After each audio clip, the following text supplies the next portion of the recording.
The only way to correct bad behavior in a man is acknowledge it the first time and then copy it the second time. There are some gems out there that if you say, hey, this makes me uncomfortable, or hey, I would like for this behavior to change, like he'll change the first time you ask.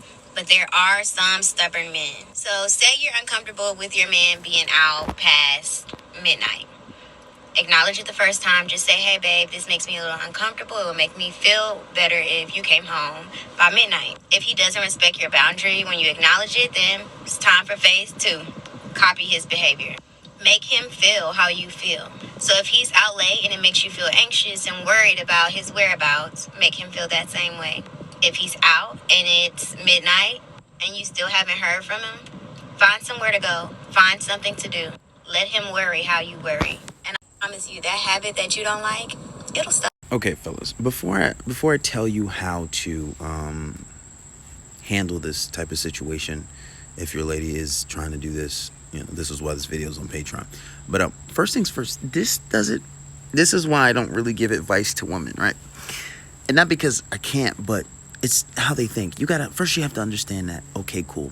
If it's something reasonable and she asks you to do it, okay, you can just do it, right? You can say, all right, well, if it's not too far, if not too far off, it's not too crazy.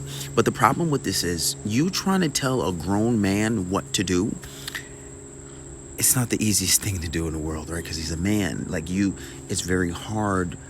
You're basically telling him to submit to me. Like, I don't want you doing this. Now listen to me. Now, if this is your wife, okay, there are certain things, and maybe it's okay to tell your wife where you're at certain times of the night. But if you don't, and you say, okay, well, I'm going to make him feel how I feel, and I'm going to go somewhere and do something. Now, for your average man, that will work, especially if they're unaware of what she's doing, because they're going to think she's suspicious. Some men will think you're suspicious and be like, oh, you're probably out being sus. I'm just going to leave you. Or I'm going to go cheat because you're doing suspicious stuff and I think you're cheating. Or he could be cheating, right? But it doesn't really work, because some men, you can say, oh, I'm going to make you feel how I feel, and you could be out and he doesn't really feel any type of way, especially if you give him a valid excuse. So I'm at my friend's house, I'm at my mom's house. He say, oh, okay. And he's going to continue to do what he's doing, right? And therefore, you really have no effect, because men don't think like women, and that's the problem with what she's saying. But how you handle this